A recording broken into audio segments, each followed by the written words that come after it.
नाज़रीन, programme behind the news में मां आहियां जो मेज़बान शकील सुमरो।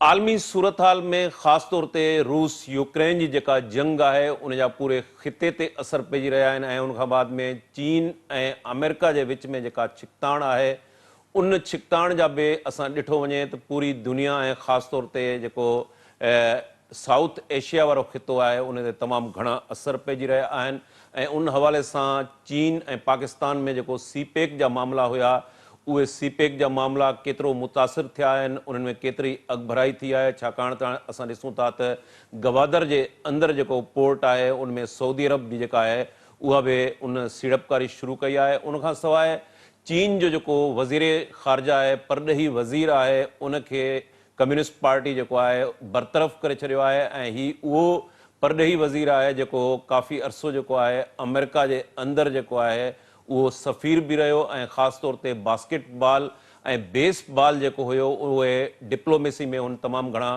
टैक्टिक्स इस्तेमालु कया ऐं सॉफ्ट जेको बिहेवियर जे हवाले सां इहो परॾेही वज़ीर जेको तमामु घणो मशहूरु हुयो ऐं हाणे जॾहिं कम्युनिस्ट पार्टी उनखे बरतरफ़ कयो आहे त उन जा सफ़ारतकारी ते कहिड़ा असर पवंदा जो कि प्रोग्राम में पाण इन मामले ते बि डिस्कस कंदासीं। उनखां सवाइ अफ़गानिस्तान जी तालिबान हुकूमत ऐं चीनी कंपनी विच में तेल जी जेका आहे खोटाई आहे, ड्रिलिंग जो हिकिड़ो मुआहिदो थियो आहे जंहिंमें रोज़ानो 100 टन जेको आहे बैरल तेल जेको आहे उहो कढियो वेंदो ऐं 2023 जी पुॼाणी ताईं यानी डिसंबर ताईं इनखे 1000 टन बैरल तेल ताईं जेको आहे उहो ताईं पहुचायो वेंदो ऐं उन सां तालिबान हुकूमत दावा कई आहे त उनखे करोड़े डॉलरनि जो जेको आहे फ़ाइदो थींदो। अॼोके प्रोग्राम में आलमी हवाले सां ख़ासि तौर ते पाण ईरान ऐं सऊदी अरब विच में जेके बहितर लाॻापा थिया आहिनि उन जा ॿिन्ही मुल्कनि ऐं ख़िते ते कहिड़ा असर पवंदा उन ते बि ॻाल्हाईंदासीं। प्रोग्राम में असांखे जॉइन कयो आहे बदर समेजो साहब, सीनियर तज़िये निगार आहिनि, ख़ासि तौर ते इंटरनेशनल जेको अफेयर्स आहिनि उन्हनि ते उन्हनि जी गहरी नज़र रहे थी पई। बदर साहब खे प्रोग्राम में भलीकार चऊं था। बदर साहब, पाण चीन ऐं अमेरिका इन खां पहिरियों जेको रूस यूक्रेन जी जेका जंग आहे ऐं उनखे हाणे 1 साल खां वधीक अरसो गुज़री चुको आहे, उन जा पूरे ख़िते ते असर पइजी रहिया आहिनि। पाण हिननि प्रोग्रामनि में उन ते बहस कंदा रहिया आहियूं। पाण जेके इन सॼे तनाज़ुर में हिकु दफ़ो ॿीहर जेकॾहिं पाण कोल्ड वार वारो ज़मानो यादि कयूं त हिन वक़्तु चीन ऐं अमेरिका जे विच में जेका छिकताण आहे सेम उहा साॻी सूरत हाल नज़र अचे थी पई। चीन जे अंदरि ताज़ो जेको परॾेही वज़ीर आहे उनजी इस्तीफ़ा जेका आहे उहा इंटरनेशनल ख़बरुनि जी ज़ीनत बणी आहे ऐं उनखां बाद में कम्युनिस्ट पार्टी जो जेको फॉरेन अफेयर्स जा मामला ॾिसंदो उनखे उन जी जॻह ते जेको आहे उहो परॾेही वज़ीर मुक़ररु कयो वियो आहे ऐं अमेरिका जी कोशिशि रही आहे ख़ासि तौर ते ताज़ो जेको हेनरी किसिंजर आहे उहो बि चीन जे दौरे ते पहुतो आहे, जेतोणीकि उनजी उमिरि जेका आहे हींअर लॻभॻि 100 साल 1 सदी ताईं पहुची चुकी आहे। अव्हां कीअं ॾिसो था चीन ऐं अमेरिका जे विच में जेका हीअ छिकताण आहे, परॾेही वज़ीर जी इस्तीफ़ा, उन जा सफ़ारतकारी ते कहिड़ा असर पवंदा, हेनरी किसिंजर जो दौरो जेको आहे चीन जो, इन सभिनी मामलनि खे अव्हां कीअं था ॾिसो? महिरबानी शकील साईं। शकील साईं, सवाल तमामु घणा आहिनि, सो शुरू था कयूं पाण चाइना ऐं अमेरिका जी छिकताण जे हवाले सां। साईं, अमेरिका ऐं चीन हिन वक़्तु ख़ासि करे उन सूरत छिकताण जेकॾहिं उनखे लफ़्ज़ ॾिजे त इन सूरत में, छाकाणि जो चाइनीज़ जेकी डिप्लोमेसी आहे उन पोयनि कुझु महीननि में तमामु वॾा कारनामा अंजाम ॾिना आहिनि, जंहिंमें हिकिड़ो वॾो कारनामो सऊदी ऐं ईरान जी डील आहे। ऐं तव्हां जेकॾहिं ईअं सम्झो त जेको सऊदी ऐं ईरान आहे उन में हिकिड़ी तमामु ॾिघे अरसे ताईं हिकिड़ी प्रॉक्सी वार रही आहे जंहिं दुनिया में सेक्टेरियनिज़म खे बि तमामु घणो प्रोमोट कयो हो।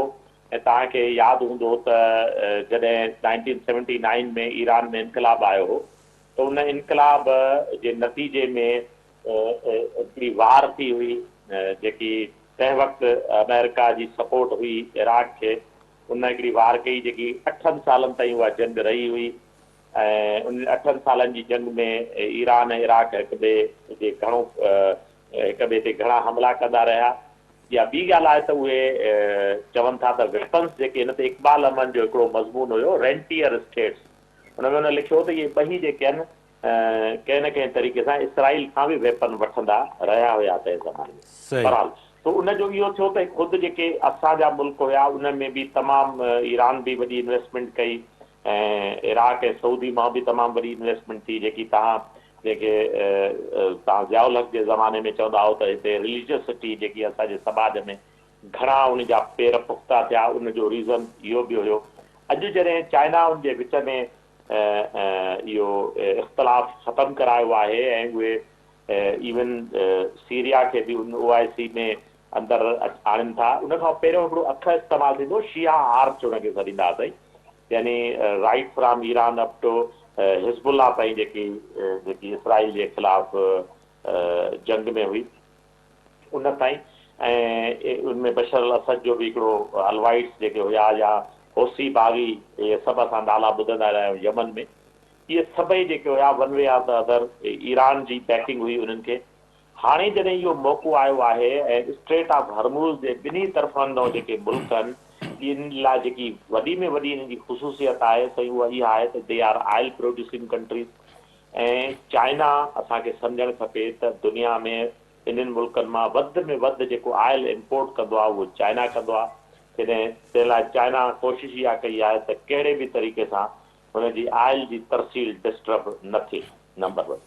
नंबर 2, इन खां पहिरियों असांखे छाजे करे जो हिस्ट्री जेकॾहिं असां नज़र में न रखंदासीं शकील साईं त पोइ असांखे हाल सम्झ में न ईंदो। जी जी बिल्कुलु। इन खां पहिरियों निक्सन उहो प्रेसिडेंट हुयो ऐं हेनरी किसिंगर जंहिंजो तव्हां ज़िक्र कयो उहो फॉरेन मिनिस्टर हो, उनजो फॉरेन सेक्रेटरी हो उनजो, उहो आयो हो पाकिस्तान में शहीद जुल्फ़कार अली भुट्टो जा, छाकाणि जो चाइना सां तमामु वेझा चून लाइस आहे, हिन सां तमामु वेझा लाॻापा हुआ, तंहिं करे उन जी गुड ऑफिसिस खे इस्तेमालु कयो वियो हो।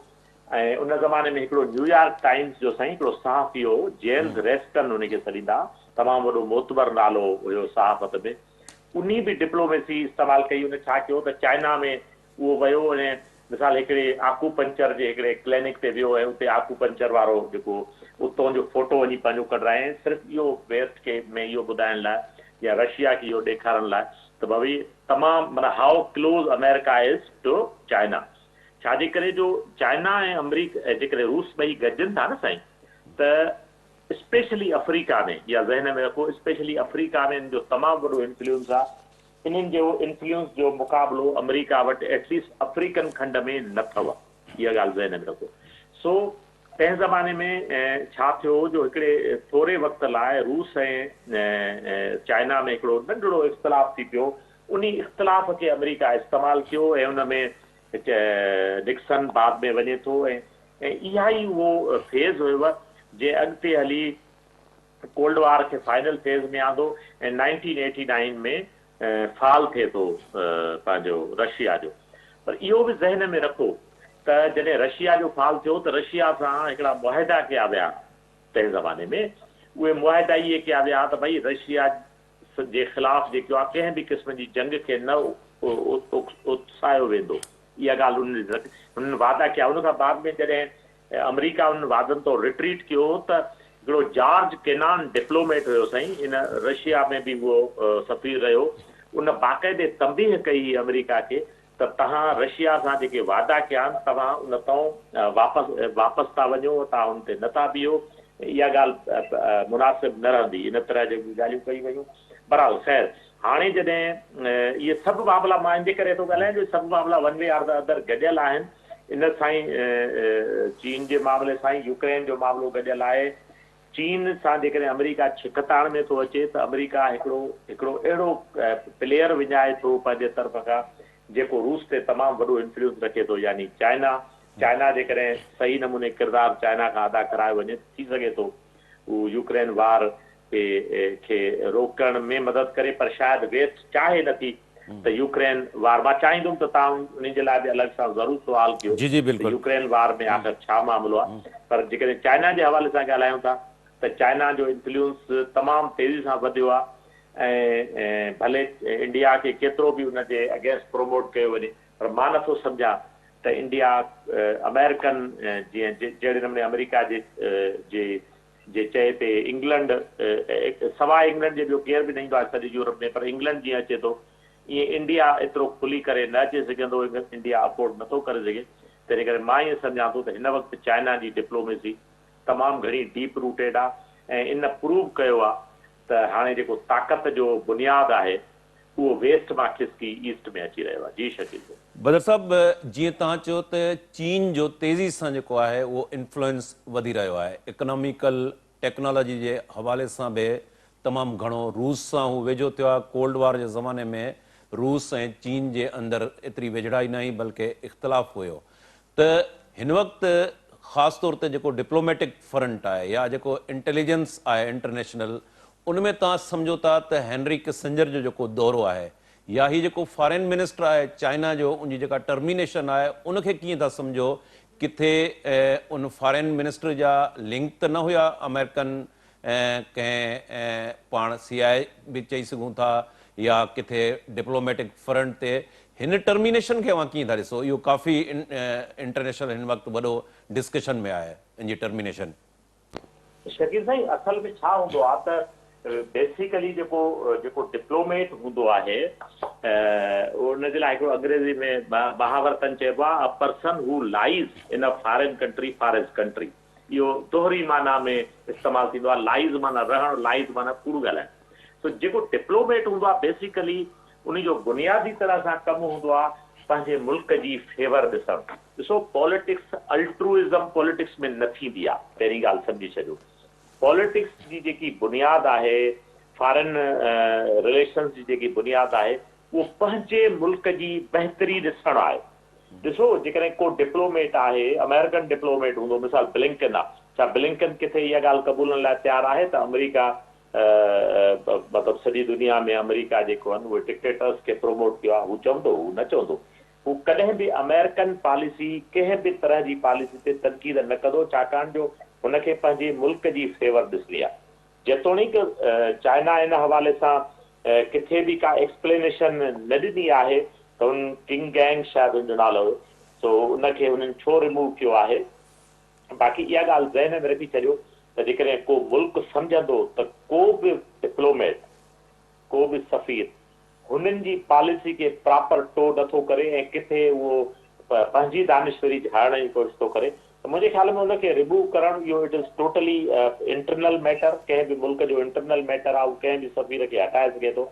चाइना जो सफ़ीर आहे, इन जे करे कोशिशि इहा कई वेस्ट में हूंदी आहे, जेकॾहिं वेस्ट जो हूंदो त चाइना ईअं कंदी, उनमें इहा कोशिशि हूंदी आहे वेस्ट जी, जेकॾहिं चाइनीज़ को अहिड़ो क़दम खणनि त उनखे वधाए चढ़ाए ऐं गुल फुल लॻाए पेश कयो वञे। पर मां नथो सम्झां त इहो को इंटरनेशनली असांखे डिस्कस करणु खपे, छाकाणि जो इहो कंहिं बि मुल्क जो इंटरनल मैटर आहे, तो कंहिंखे हटाए। जी साईं। बदर साहब, पाण रूस ऐं यूक्रेन जी जंग ते बि अचूं था, पर चाइना सां रिलेटेड आहे सवाल। चाइना जीअं अवां चयो त ऑयल प्रोड्यूसिंग जेके कंट्रीज़ आहिनि उहो कोशिशि करे थो चाइना त उते उन्हनि जा लाॻापा बहितर थियनि। अफ़गानिस्तान जे अंदरि सरपल सूबो आहे, उते चीनी कंपनी ऐं अफ़गान जी जेका तालिबान हुकूमत आहे उन्हनि जे विच में हिकिड़ो मुआहिदो थियो आहे 100 टन बैरल जेको आहे रोज़ानो जी बुनियाद ते तेल जेको आहे प्रोड्यूस करण जो। अवां कीअं था सम्झो जेका अफ़गानिस्तान जे अंदरि चाइना जी एंट्री आहे? भई ॾिसो, चाइना जी जेकी एंट्री आहे उहा न सिर्फ़ु अफ़गानिस्तान में आहे, यूरोप में आहे, चीन में आहे, ख़ुदि हिंदुस्तान बि जेकॾहिं रनवे आर द अदर जे असर खां ॿाहिरि न रही सघंदो, सी पैक आहे या जेके बि मामला आहिनि। सो मां नथो सम्झां त अफ़गानिस्तान हिकिड़ी अहिड़ी जाइ ते साईं सिचुएटेड आहे जेकी सेंट्रल एशिया जे फेस में मुंहं में आहे। इन करे सेंट्रल एशिया खे मतिलबु या त हू सेंट्रल एशिया में इंसंद आहे ईरान खां, या सेंट्रल एशिया सां ख़ुदि बि हुनजो पंहिंजो बि बॉर्डर आहे मुंहिंजे ख़्याल में। सो इहो आहे त अफ़गानिस्तान में आमू दरिया वटि इहा एक्सप्लोरेशन थिए पई थी। 25 साल जो इहो कॉन्ट्रेक्ट आहे, ठीकु आहे, त इहे आमू रिवर बेसन मां ई तेल एक्सट्रैक्ट कंदा। चवनि था त इहो तक़रीबन हींअर जेको आहे 150 मिलियन इन्वेस्ट थियल आहिनि, पर इहे फर्स्ट ईयर में आहिनि, पोइ इहे वधी करे 540 मिलियन 3 सालनि में ई इन्वेस्टमेंट जी लेवल थींदी। ऐं मां सम्झां थो त ख़ासि करे अफ़गानिस्तान जी इकोनॉमी तमामु वॾो सफ़र कयो आहे। अफ़गानिस्तान तारीख़ी तौर ते शायदि मुंहिंजे ख़्याल में हिकिड़ो वाहिद मुल्क आहे जे तमामु डिघे अरसे ताईं जंग ॾिठी आहे, वार रेवेज्ड कंट्री आहे। सो इहा मुंहिंजे ख़्याल में अफ़गानिस्तान लाइ हिकिड़ी तमामु अहम ख़बर आहे त उन में चाइनीज़ आयल एक्सप्लोर करणु वञनि था। ॾिसो, चाइनीज़ जो जेको सदाई खां किरदारु रहियो आहे उहो इहो आहे त हू चाइनीज़ मुल्कनि में जंग जी भेट में बिज़नेस जी ॻाल्हि कंदो आहे। ऐं जेको अॼु चाइनीज़ जी जेकी दुनिया में एक्सेप्टेंस आहे उनजो वॾो रीज़न इहो आहे त चाइना तव्हांजे मुल्क में बिज़नेस लाइ एंटर थींदो, तव्हां लाइ न की को प्रॉक्सी करण लाइ एंटर थींदो, न की को ॿिया के मामला बिगाड़ण लाइ एंटर थींदो। So this is good news for Taliban, this is good news for Afghanistan. त उते इहा बिज़नेस डील थिए पई। जी साईं। बदर साहब, चीन जे अंदरि जेको आहे पाण जे करे तिब्बत खे ते डिस्कस कयूं या सिनकियांग जे मामले खे, त तव्हां सम्झो था इहे ॿई जेके मामला आहिनि काफ़ी सालनि खां वठी बल्कि ॾहाकनि खां वठी छा चीन उन ते कंट्रोल हासिल करे वरितो आहे या अव्हां सम्झो था अञा उहे मामला जीअं जो तीअं मौजूदु आहिनि, अञा उन में वधीक जेका आहे उहो गंभीर सूरत हाल पैदा थी आहे? शकील साईं, हिकिड़ी ज़हन में ॻाल्हि रखो, जॾहिं बि को मुल्क कंहिं मुल्क जो कदबुत एतिरो थींदो आहे जो उहो इंटरनेशनल इशूज़ ते असर अंदाज़ थींदो आहे। मिसाल वियतनाम जो तव्हां मिसाल वठो, हिकिड़ो नंढो मुल्क आहे, हिकिड़ो ईस्ट एशिया जो हिकिड़ो नंढो मुल्क आहे, पर चवंदा आहिनि त वियतनाम दुनिया जो वाहिद मुल्क आहे जंहिं यूनाइटेड नेशंस जे सिक्योरिटी काउंसिल जे 3 परमानेंट मेंबरनि खे जंग में शिकस्त ॾिनी आहे। सभ खां पहिरियां फ्रांस, पोइ अमेरिका ऐं बाद में चाइना। सो इहे जीअं या क्यूबा आहे, क्यूबा जा मैटर्स तव्हां हमेशह हुनखे वॉलेटाइल कुझु न कुझु ॿुधंदव। उनजो सबबु इहो आहे त इंटरनेशनल फोर्सिस जो प्रेशर बि आहे। तिब्बत जे मामले में इंडिया जो जॉब आहे त उहो उनखे डिस्टर्ब रखे, या इंडिया जी इंटरनेशनल ड्यूटी आहे त उहो उनखे डिस्टर्ब रखे। मां इहो सम्झां थो सिनकियांग जो जेसि ताईं मामिलो आहे उन में ॾिसो न, जेकॾहिं मुस्लिम्स जो इशू आहे त पाकिस्तान उन ते कॾहिं बि इन अंदाज़ सां आवाज़ न उथारियो आहे।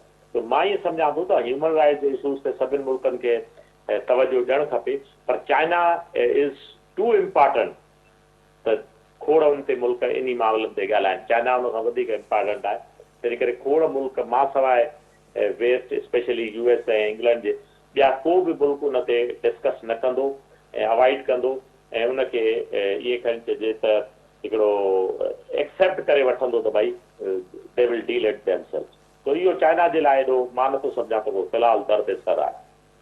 बदर साहब, पाण रूस ऐं यूक्रेन जी वार ते अचूं था। 1 साल खां वधीक अरसो गुज़री चुको आहे। अञा ही जंग अव्हां जी नज़र में केतिरो अरसो जारी रही सघे थी? पाण रूस में वैगनर जी जेका बग़ावत आहे उहा ॾिठी, उन ते कंट्रोल कयो वियो।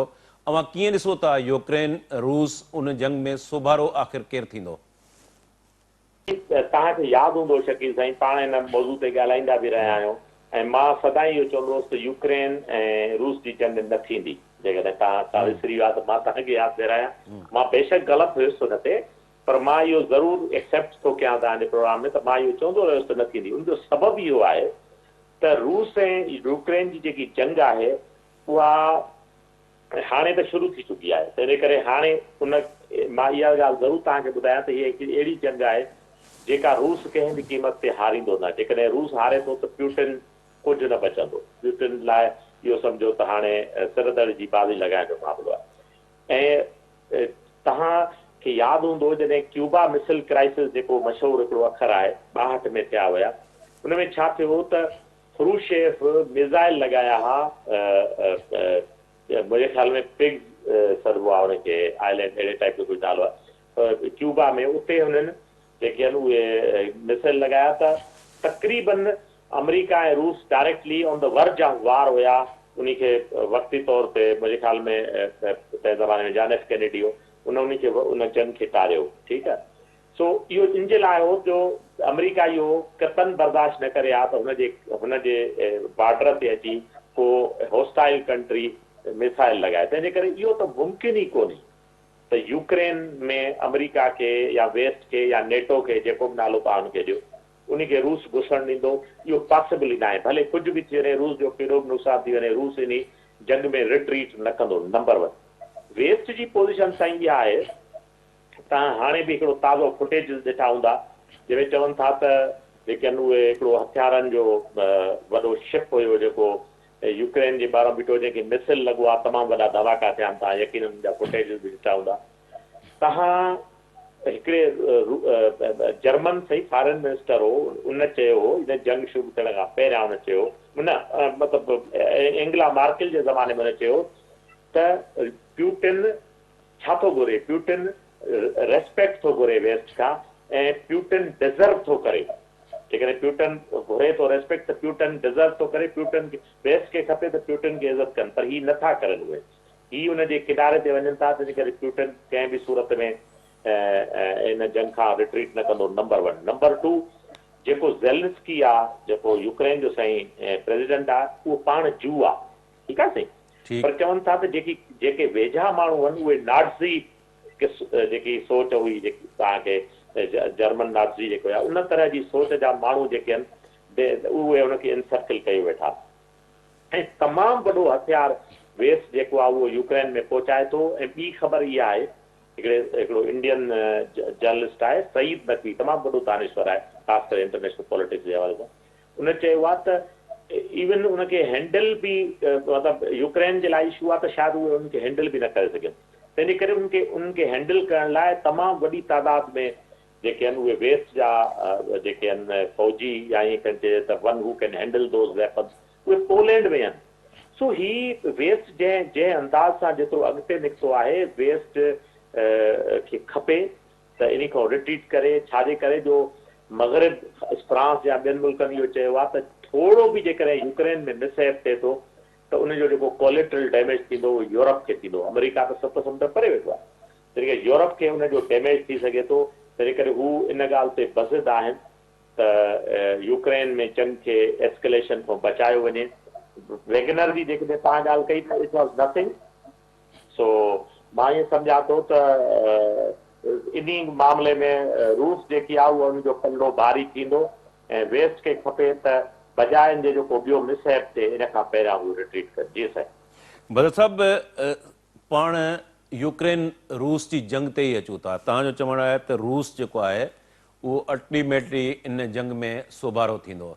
हिन जंग जा अमेरिकन इलेक्शन जेका 24 में प्रेसिडेंशियल इलेक्शन थियण वारी आहे, उन ते इन जा कहिड़ा असर पवंदा? ख़ासि तौर ते जो बाइडन जी जेका पार्टी आहे, अवां सम्झो था त उहा इन इशू जे करे लॉस में वेंदी, उहा उन नुक़सान में वेंदी, या उन जे मदे मुक़ाबिल ट्रंप आहे? कीअं ॾिसो था प्रेसिडेंशियल जेका इलेक्शन अचणी आहे अमेरिका जी, उन ते कहिड़ा असर पवंदा?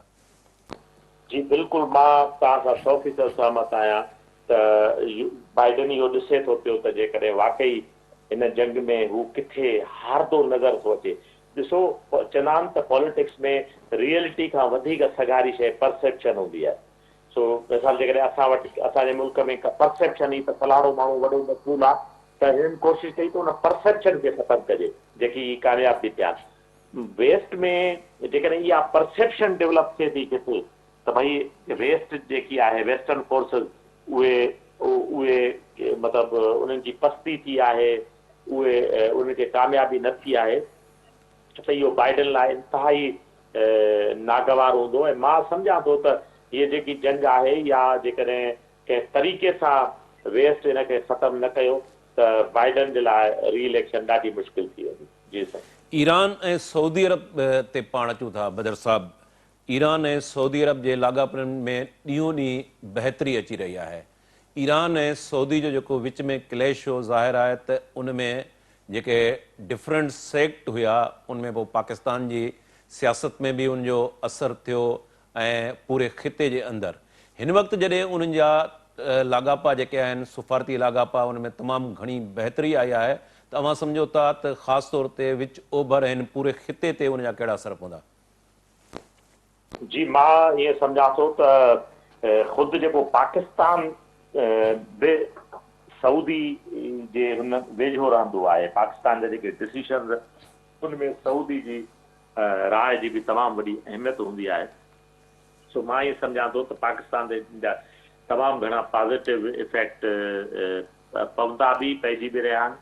ऐं ख़ासि करे जेकॾहिं फ्यूचर जी गवर्नमेंट आहे, तव्हां इहो बि ज़हन में रखो त ख़ासि करे पीपुल्स पार्टी सऊदी सां त पाकिस्तान जी इस्टेब्लिशमेंट जा लाॻापा हूंदा ई हूंदा आहिनि, पर पंहिंजो ख़ासि करे जेकी पीपुल्स पार्टी आहे उहा ईरान जे लाइ बि टिल्ट हुनजो हूंदो आहे। तव्हांखे यादि हूंदो जॾहिं आसिफ अली जी ज़रदारी प्रेसिडेंट हो, आसिफ अली ज़रदारी ईरान जा बि दौरा कया, चाइना जा बि दौरा कया।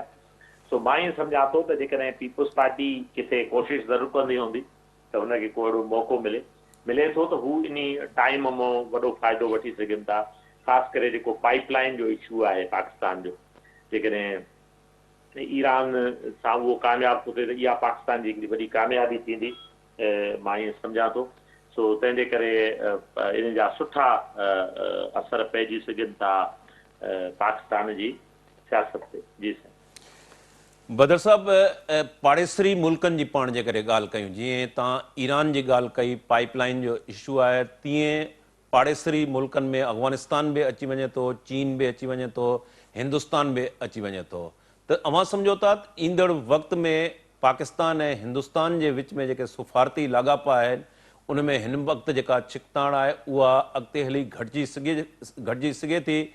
उन जा के इम्कान आहिनि? कश्मीर जो इशू हुजे या क्या ॿिया मामला आहिनि, उहे हल थी सघनि था? साईं, मां ईअं सम्झां थो त जेसिताईं बीजेपी आहे, हिकिड़ी ॻाल्हि सम्झो त बीजेपी जो जेको वोट आहे उहो पाकिस्तान जे क्लेश सां उनजो तमामु गहरो तालुक़ु आहे। बीजेपी ख़ासि तरह सां जेके नॉर्दर्न स्टेट्स आहिनि हिंदुस्तान खे जेकॾहिं विराइजे त घणी भाङे इहो जेको चूरन हू anti Muslim, anti minority, anti Muslim, anti Pakistan जेको हू स्लोगन इस्तेमालु कंदा आहिनि, नैरेटिव इस्तेमालु कंदा आहिनि, उन सां हींअर मणिपुर में तव्हां ॾिसो त माइनॉरिटीज़ सां छा थियो, जेके कुकी क्रिश्चन कम्यूनिटी आहे उन सां छा थियो। जेके बि साईं इहे नॉर्थ ईस्ट वारा जेके एरिया अथव इहे क्रिश्चन मेजॉरिटी जा एरिया अथव। इन में नागालैंड जा जेके बि इलाइक़ा आहिनि इन में मतिलबु हिमाचल, इन में मेजॉरिटी क्रिश्चन फेथ जा माण्हू रहंदा आहिनि। ठीकु आहे। सो ही जेके आहिनि उहे माइनॉरिटीज़ खे दॿाए करे हिकिड़ो हिंदू वोट बैंक खे पंहिंजे पोयां रखण जी कोशिशि कंदा आहिनि, मोदी जी जेकी पार्टी आहे। सो जेसिताईं मां सम्झां थो त मोदी हिंदुस्तान में आहे तेसिताईं हिंदुस्तान ऐं पाकिस्तान जा लाॻापा, छाजे करे जो जेकॾहिं पाकिस्तान सां हिंदुस्तान जा लाॻापा बहितर थिया त मोदी रिलेवेंट थी वेंदो, जेको मोदी नथो चाहे। केर बि न चाहींदो, मोदी बि न चाहींदो हूंदो। सो तेसिताईं मूंखे त नथो लॻे त का चङाई। हा, मोदी जेकॾहिं इलेक्शन्स कमिंग में 24 में हुनजी इलेक्शन आहे, मोदी जेकॾहिं उन इलेक्शन में जेको लॻे नथो त हारींदो, पर जेकॾहिं वाक़ई इंडियन अपोज़िशन गॾिजनि थियूं ऐं मोदीअ खे वज़ारत उज़मा खां ॿाहिरि करे थी वञनि त पोइ पाकिस्तान ऐं हिंदुस्तान में लाॻापा बहितर थियण जी उमेद आहे। जी सर। इंटरनेशनल बदर साहब, जीअं पाण रूस ऐं यूक्रेन जी ॻाल्हि कई, चीन ऐं अमेरिका जे विच में छिकताण जी ॻाल्हि कई, ज़ाहिर आहे उनजा पूरे ख़िते ते असर पइजी रहिया आहिनि। ताज़ो पाण टर्की जी इलेक्शन ॾिठी, अर्दगान खे जेका आहे उते सोभ मिली, पर इंटरनल उते अञा ताईं क्राइसिस आहिनि। ईंदड़ 24 में हिंदुस्तान में इलेक्शन थीणी आहे। ॾिसजे त उते जीअं तव्हां चओ त इम्कान ई आहिनि त मोदी जेको आहे उहो उनजी पार्टी विन करे वठंदी। हिते पाकिस्तान जी इलेक्शन ते उनजा कहिड़ा असर पवंदा, ख़ासि तौर ते अमेरिका, चीन जी छिकताण, रूस, यूक्रेन ऐं ख़िते जी जेका सूरत हाल आहे, छा उनजो इम्पैक्ट पवंदो इन इलेक्शन ते? मां नथो सम्झां त पाकिस्तान में जेकी पॉलिटिक्स इलेक्शनी सियासत थींदी आहे उन में इंटरनेशनल इशूज़ डिस्कस न थींदा आहिनि ऐं उन में घणे भाङे ॾिसो असां वटि मुंहिंजे ख़्याल में कंहिं बि पॉलिटिकल धुर जो वॾे में वॾो दुश्मन महांगाई आहे। सो जेकॾहिं महांगाई ते कंट्रोल थी थो वञे त माण्हुनि जो उनजो वोट ते बहितर असर थी सघे थो।